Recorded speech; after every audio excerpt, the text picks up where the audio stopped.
guys. Good morning, Kira. How are you doing? I'm doing okay.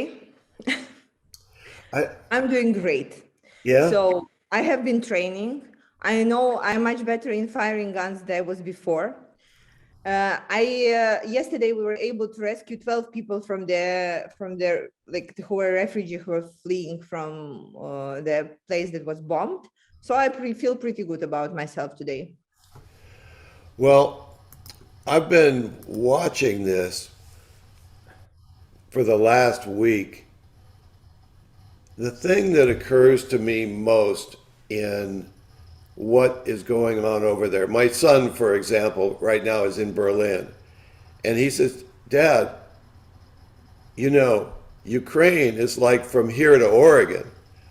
I mean, it's like close, and there's this apprehension that is flowing through the area." And I'm struck by how it's it's important to have the narrative, to control the narrative. And I saw this interview with this young woman who's a newscaster in Russia, and she says the people in Russia aren't aware of this. They're Putin has control of the narrative. And I went back to the previous administration here and I thought, there's half of our country here who believed that there was fraudulent elections and all that kind of thing, and they still believe it. Oh yeah. So this is something that we're challenged with, and we've got to get control of this narrative. We've got to get this out. So, Kira, I'm so grateful that you are reaching out to the American people through not just news channels, you're on the news, but the human side of what you're doing. So I would like to turn it over to John Colarusso, and if he would say a few things about, he can add some meat to the bones because he knows what's going on over there much more than I do. And then let's listen to you go forth, Kira. But I'm so touched and honored to be with you today. Thank you so much.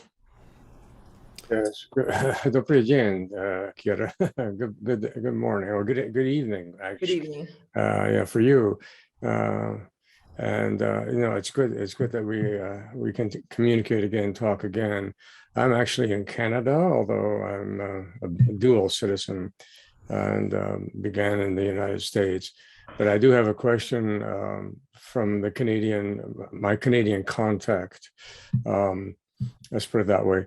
If there are orphans, displaced children, lost children, children whose parents have been killed or somehow have been separated, is there some effort to find such children to deal with what we call orphans? And of course, Canada would like to help financially if there was some program designed to help children like that.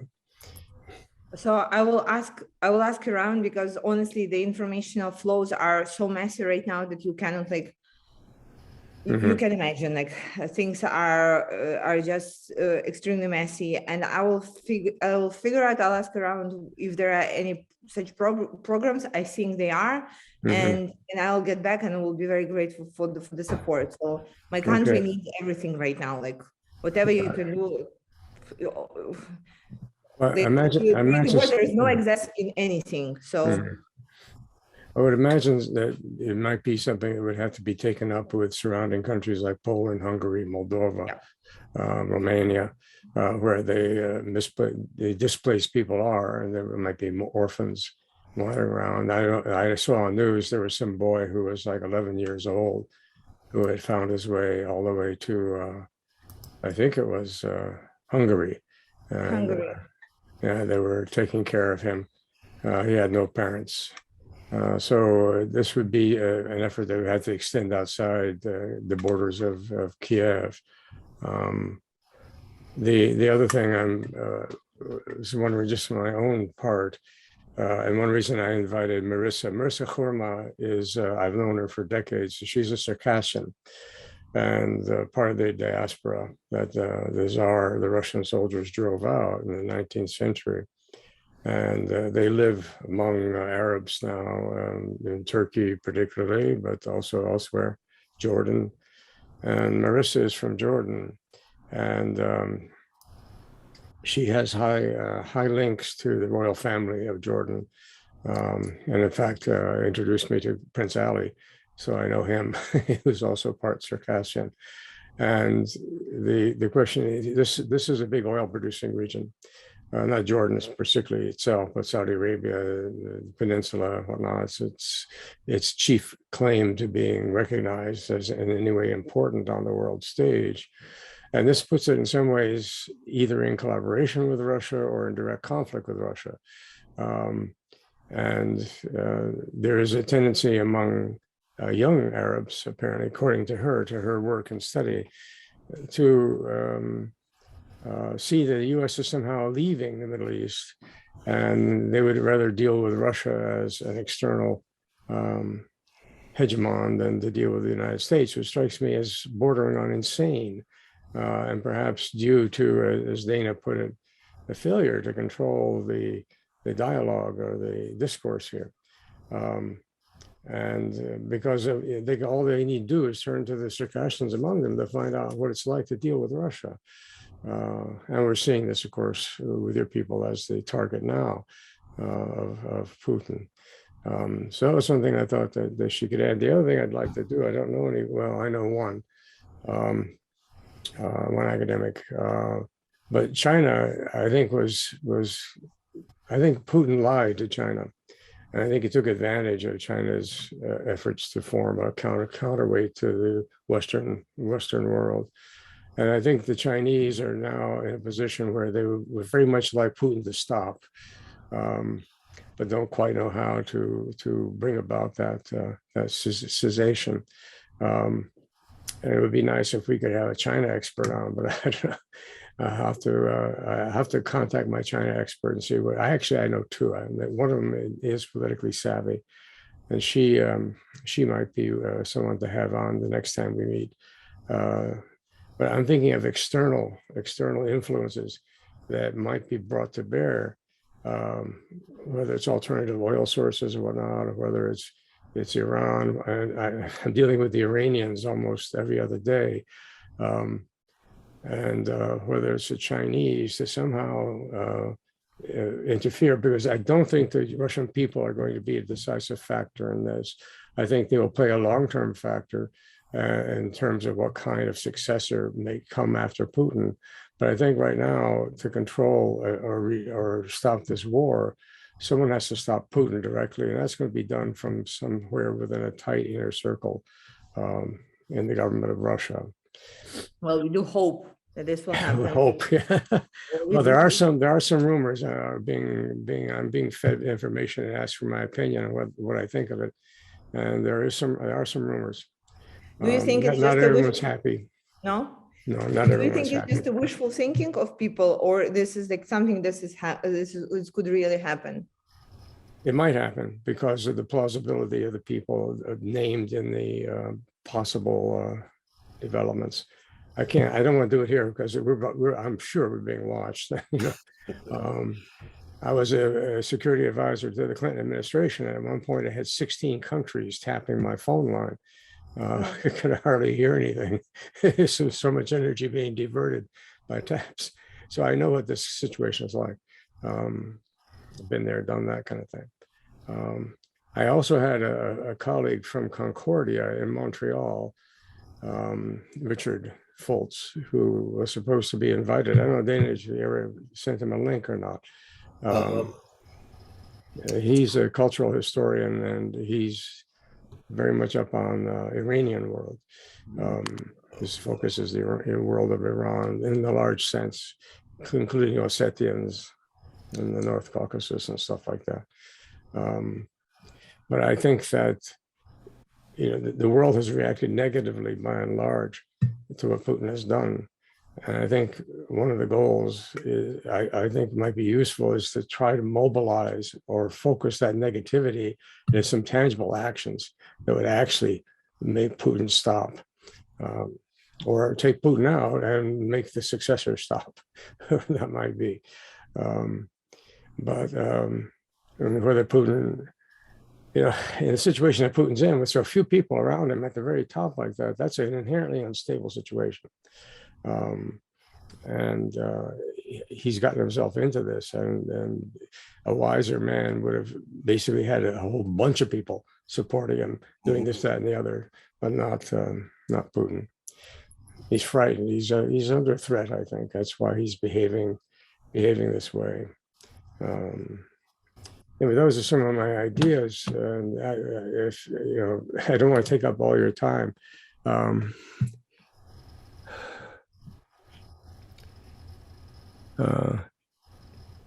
It does seem that, sorry, I was just checking the chat. Yes, sorry, Dana. I was going to say, it does seem that trying to counter the appearance of force with the reality of force from the outside risks tipping the balance into a conflict between Russia and everybody else in the world. Mm-hmm. And so when I think about what we're doing here, is that we're trying to determine how the story goes forth. And within Russia, there are people who are working actively to put the word out. I mean, in other words, there's not a threat from NATO to Russia. That's something that is being spoon-fed to them by Putin. And I'm just thinking that people like Kira, you have so much to offer because of your knowledge of how the relationship with Ukraine and Russia can be better served. Okay, thank you so much. Let me give you some feedback, and thank you so much for the insightful points that I will take with me. So here is the situation, how it is right now since the last time we have talked. First of all, we are still standing, and this is a good thing. And this is something that I will keep telling everybody that, like, watch us, watch how we're standing. So it's day 13. There have not been any major city that would be taken by Russian forces. There are smaller cities, however, that were already taken. And we are resisting everywhere as hard as possible with all of them, with all our hearts, with all our forces. There has been very different resistance throughout the country, and this is very interesting to me. First, the resistance when people are fighting the same way as the army does, and where people just bearing arms and saying, okay, we are just not letting you in. The other forms of resistance is where people who are not armed are going on the streets and saying, you didn't get our city. And I'm sure you have seen these videos on Twitter or somewhere where the armed people or armed Russians are coming in and saying, we have taken your city. And there is a massive amount of people who are on their streets with Ukrainian flags and said, no, you have not. We are the city. We are the Ukraine. You have not taken us. And they said, but we did. They said, no, you have not. And this is very funny because they don't know, these boys that came here to our land, they don't know what to do with this. They're saying, no, we will shoot you. They say, well, try. And nobody tried just yet. There is a form of resistance when people are staying in the city that was already destroyed. And this one, I think, is a very dangerous one. So what we have seen during the last 3 days, and this is, I call surprise, surprise, though my heart is breaking, that Putin for 3 times promised to give the city of Mariupol, the city under the siege. It's a beautiful city. You should look it up. It used to be so built up, like tons of money were invested there, and right now it's all destroyed to the ground. So there are women and children who are staying without water and food, and so they were promised that they will be let out. And I have my friend General who told me, like, there are 2 things that I would never get into in my life. The first is the relations man to man. Well, let's keep it aside. And the second is relations is I will never get into the humanitarian convoy that Putin said that he will pass. Because 3 times they were trying to get out, 3 times, every single time they were shot. The humanitarian convoys, they were shot and they had to come back. And today there was the first death of a child of the dehydration. So can you believe this? In 21st century, in the center of Europe, as far from Berlin as Oregon, from where you are, a child died of dehydration. And there is nothing NATO and anybody else have done about it. And this is the crazy thing, because when we are saying, okay, we will be fighting it, we will be waiting, we will be supporting, like it all doesn't matter if we cannot prevent these things. And this is what we need to do. And this is what that's why I was begging for the no-fly zone. Every single person that I have seen in my life for the last 13 days and plus 3 months before. Do you remember? So no, like a different thing. So it's complicated in Kiev because I'm trying to figure out a good analogy. Well, it's like Staten Island in New York. We have like the outskirts where people just go and live when they decide that they will live their normal life without the heaviness of the big city, or like where there's only the residential area and they raise their children. And this is like when you are in your 30s, you decide you buy your first house and you go to it's called Irpin. It has been bombarded to the ground, the ground. Yeah. Can you understand this? Like when there are those beautiful homes and they're not there right now. And our army destroyed the bridge. And so yesterday, I was taking people through this bridge because there's like nothing there. You just have to carry people with your hands, help elderly and children, whoever stayed there, just to pass through it and go somewhere. And my question is always like, where are you going? Like, do you have a place to go? So what I am asking, as always, is talk to anybody important to provide a no-fly zone for us. And it's like, we don't want to get involved in the World War III. And I'm saying again, it's already here. It's already here. It is impossible that one country at the center of Europe, as far as Oregon, from there, would be at war and the rest of the countries would not. If the crazy one will attack the nuclear plant, the war will be everywhere. If the crazy one will hit the humanitarian convoys, the world, the refugees, they will be everywhere. If the crazy one will take over Ukraine, next will be Poland. Next will be Lithuania. And what would NATO countries say then? Would they say, oh, now it is our problem. Now we are going to get involved. So you have probably all watched like the Don't Look Up, the Netflix series, right? The movie. And so my Don't Look Up is give us a no-fly zone, because we are very good fighting and we still proving ourselves to be very good in fighting on the land, on the ground.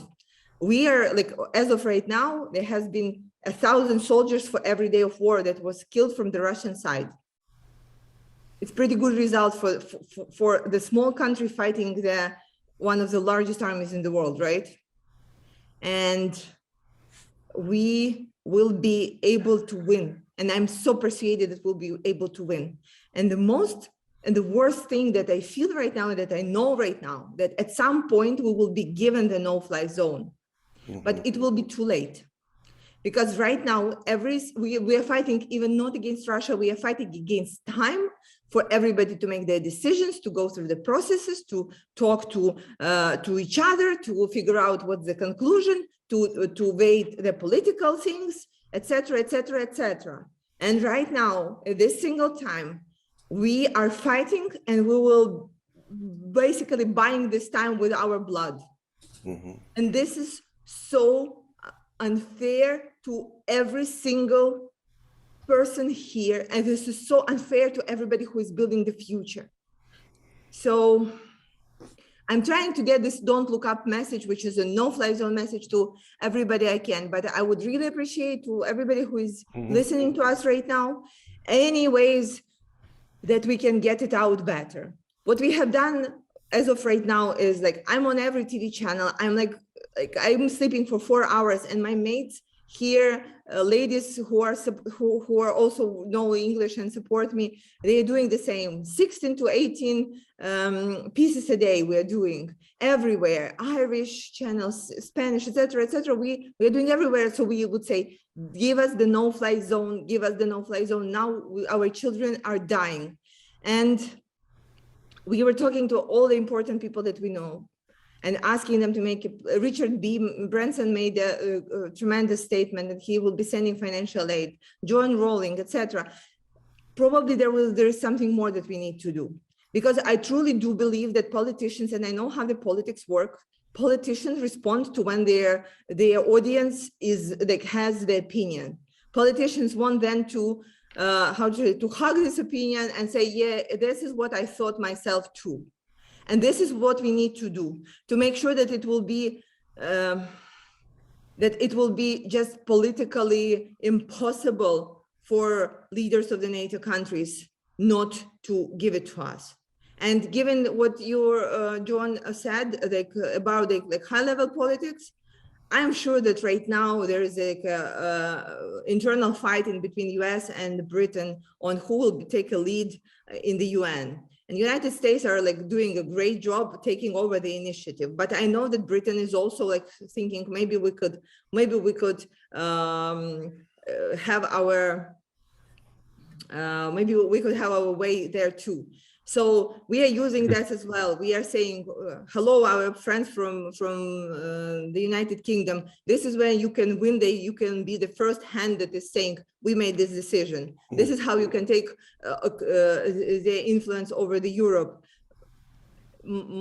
faster. But this is all not happening fast enough. And this is all not happening. This is all not happening just yet. Let me ask a question. I don't want to sound heartless, but when the refugee columns or procession, when they are attacked, is this from aircraft or is this from artillery? From both. So they are doing the aircraft hits, because it's harder to say like who exactly was on the plane. So it's easy. Then it will be easier to prosecute people who were shooting from the land, because it's a war of crimes, but it will be much harder to do it with the pilots on the planes. It's very pragmatic. And we have seen all of that when we were fighting Russia for the 8 years. Mm-hmm. Now, the problem with the no-fly zone, as it's been articulated, is that it would require NATO aircraft to shoot down Russian aircraft. This would be seen as an act of war. And this might have been why Putin, from the very beginning, activated his nuclear arsenal. Now, some of the European countries have nukes as well. This is not a monopoly. Certainly the United States has a massive nuclear arsenal. But Putin doesn't seem to understand that when these are used, the fallout conditions and all are devastating and go far beyond the chosen targets. So we're looking at World War III, which would be an annihilatory war. Now, there is talk of bringing in something that is basically a fighter jet drone. It has an acronym for a name, UCAV, as in Victor. Unmanned combat aerial vehicle.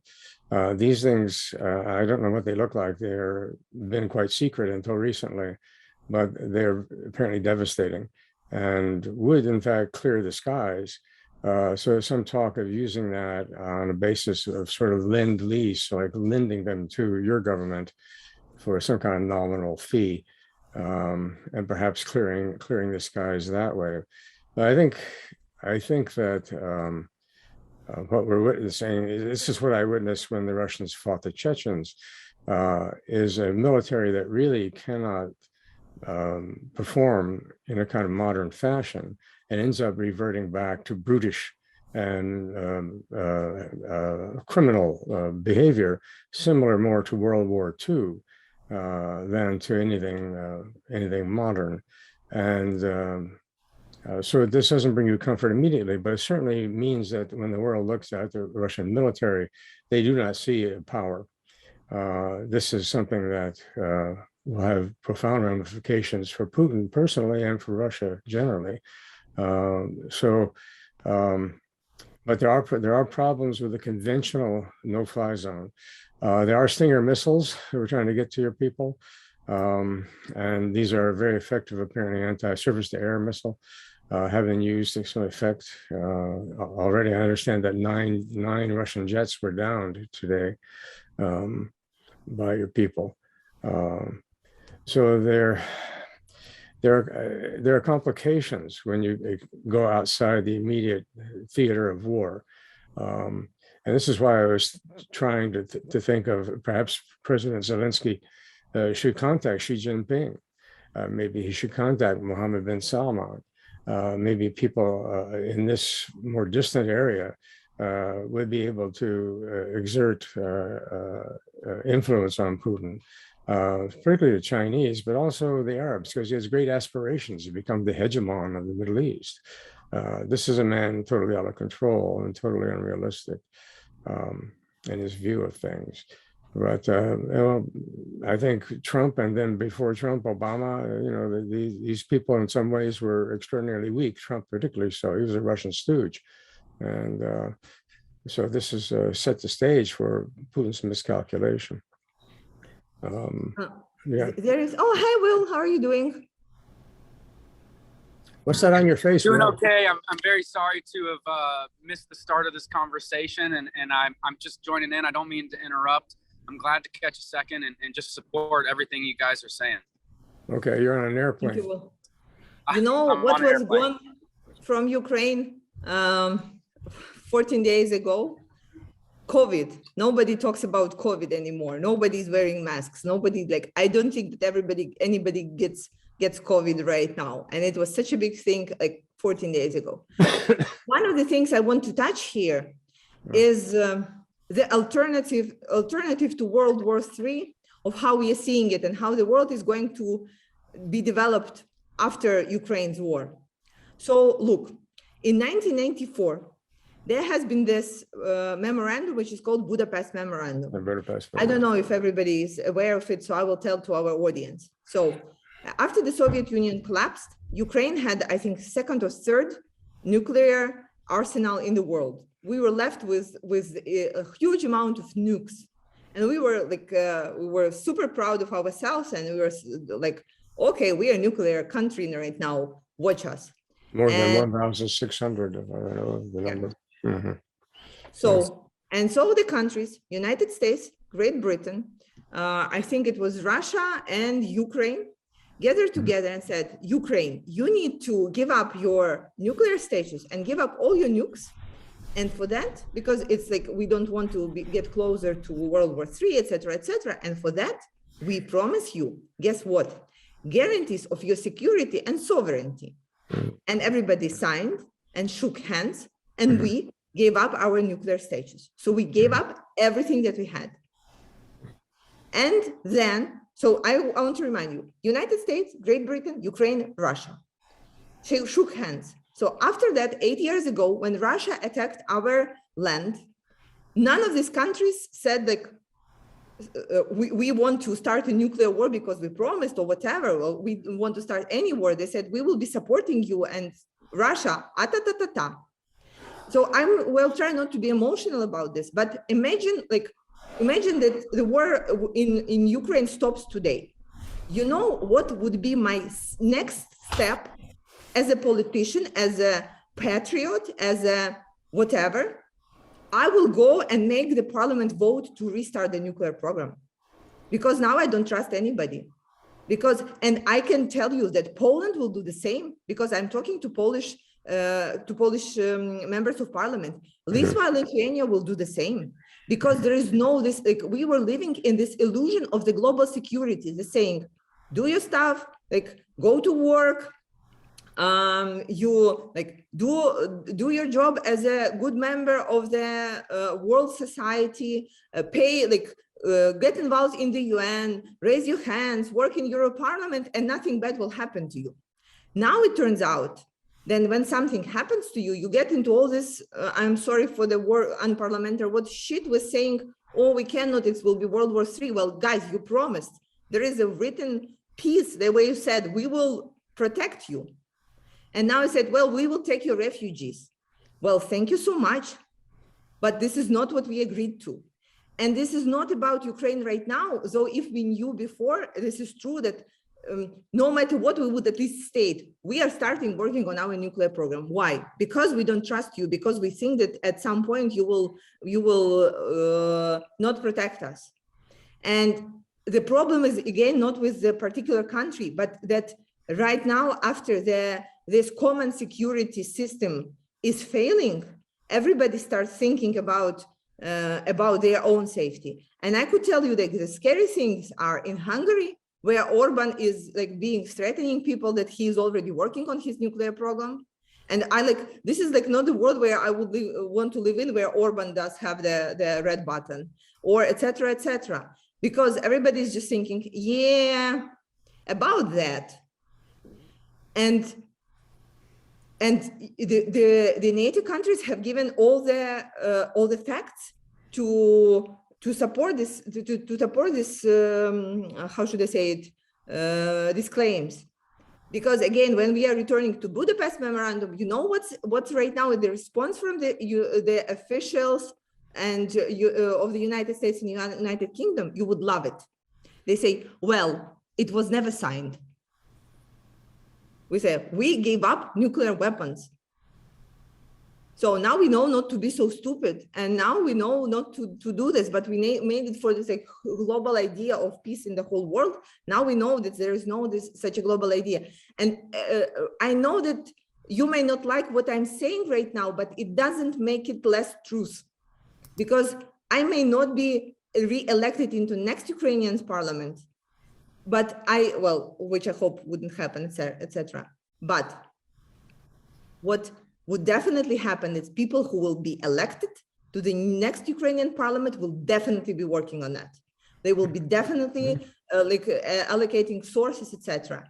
And that will possess a threat of the next big war, much more than I think right now. So, okay, tell me, so John was saying that Russia will start World War III. I'm sorry, but if you're threatening to start World War III, try and take any Ukrainian city and then prove that you are super powerful. As of right now, I don't see them, and it seems like that it's okay for Ukraine to fight those crazy, and the world saying, yeah, we don't think so. It's a World War III. He has nukes. Oh, this will be such a complicated thing. It's either we believe that Russia is strong, then we need them to show where they are strong, and we are telling you the only way that they are strong at is the Air Force. Or we believe that Russia is weak, and then we need to go full throttle on them. And when I'm curious, Kira, do you believe that that Biden should announce nuclear deterrence, that the U.S. would strike back to Russia if they were to send a nuke into Ukraine? Well, that would be a very strong move. I'm not sure that Biden, given that I know the inside of the political situation, Biden is not in the position to do that. So I don't believe that he will do it. I think that if I'd rather think Johnson would do something like this. Well, he's crazy enough, and he doesn't have his hands tied to that, and he may even not be able to execute, obviously not to execute on it, but he will be able to just say that, and that will still sound like. I think what Putin is I think what's happening now, and what we will have to deal with, and again, you will not like it, that he will make a tactical nuclear strike. And we are getting ready to that as well. Well, because there is no other way for him. he's either should take Kiev down as Aleppo or something. So, and again, what would Ukraine do? I know that part of, if he did that, it would be in part to break Ukrainian morale. What do you think the emotional response would be if he were to cross that threshold by the Ukrainians? well, I don't have to guess, unfortunately, because we already seen Chernobyl, and we have seen how people reacted to Chernobyl, though they were not pretty much aware. But so look, all our children are already at the West. Almost all. Like Kiev is right now, I think, 1/3 of population. The rest have fled, and whoever didn't go soon. And we do expect that there could be there could be a nuclear tactical attempt, and that's why again we need protection from the sky. Because I don't think that he will shoot something. I think he will try to create create shooting at some of the nuclear reactors that we possess, and then blame it on us.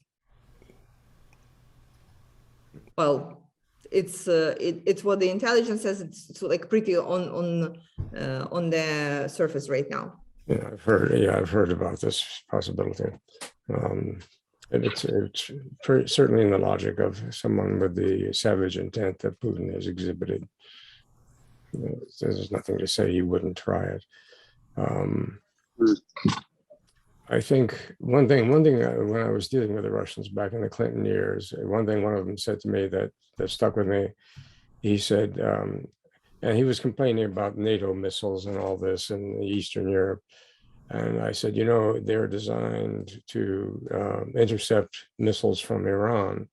And I said, that's really why they're there. And he said, well, we don't care so much what your intentions are, because in effect, they can change. We care more about your hardware and what it can do. So they had a very kind of non-political view of politics, which I thought was peculiar to Russia, and reflected a kind of obsession with security and a kind of sense of being inherently in a weak position, a poorly defined position. So if there were a nuclear strike, I'm not sure what would happen. There might, in fact, be a nuclear retaliation from the West. Boris Johnson had a grandmother who was Circassian, and I don't know any great details about his upbringing, but I imagine that he has no illusions about Russia, that he would have gotten the gory details from his grandmother. And I don't know how much you guys talked about Circassia before and Circassians, but I wanted it to come up because when we talk with Kira about what's going on with Putin and Ukraine now, it may look like a regional localized war. But when you look at what happened in the Caucasus Mountains, you see a pattern of tyranny that's so far beyond just attacking one country. You see a consistent decades of tyranny. And I think that's really important for everybody to identify and recognize. There's a consistent pattern of brutal tyranny that's coming from the Kremlin and Putin. Yes. Just looking at some of the chat, I guess we have an audience of some sort. A little bit. So let me, Putin seems to be doubling down at every step, but is there any possible exit strategy we might affect for him that would allow him to save face and claim a win for Russia? So in Russia, first of all, there is no war. They are not aware about war going on. They are aware about special military operation, that he could just take the pictures that he already have done in our cities and say, okay, we succeeded right now. What he's trying to do is to take a larger city, then instill our ex-president there who fled, and say, okay, now I achieved my goal. This will create another unbelievably crazy situation in Ukraine, and we will be in the gray zone for a while. The issue that we are looking at right now is that there is no force in the world right now that could make Putin act on his word. This is very simple. So even if he said that, okay, I claim a win, that doesn't mean anything. Tomorrow he will wake up and say, yeah, about that. And he will change his mind. That is something that we have seen already. So he only responds well to force. That's why it could have been a good move on Biden side, saying, okay, I will execute on the US nukes as well. But I don't think that Biden would be just politically would be able to do that. But the win there could be that he could say, oh yeah, I stopped Putin, I stopped Russia. So again, we are here at this strategical game, which is called how to stop the power that is far larger than you are, and what would be the strategy and tactics there. And so far, what we have seen, the only strategy has been is to. I'm sorry. Yeah, my next meeting is calling. So the strategy has been the only one is that you are going to and opposing him, and this is when the talks start. Without that, it's just like nothing. I'm with you. I personally just think that at this point, he's such a clear tyrant that why give him a win? I mean, there's no, and any win you give will just lead to more grabbing. Sorry, Dana, I saw you were about to say something. Didn't mean to interrupt you. Well, there are two communities historically that have offered a defined path of resistance to something coming down that is a power trip from the top. And one is the artists and the creative community. They can tell a story, they can get away with what they're doing, they write books, they make movies, they write songs. I mean, look at the 60s protest within America and the world. And the other is the spiritual community. And there are communities where people gather and they really transcend the events to go into the motivating forces and values that are making a culture what it is. So perhaps you would, address those two communities and see what those communities offer. Because I saw from this Russian woman on the news with Fareed Zakaria, I mean, it's all about creating a narrative. And if we can offer a new narrative that people will endorse and adopt and live through, this thing can disappear. It can modify itself. Guys, I'm terribly sorry. It's 45 and I will have to switch. I really enjoyed talking to you, and please send me if you will have any ideas on what is the way to deliver our message better. And thank you so much.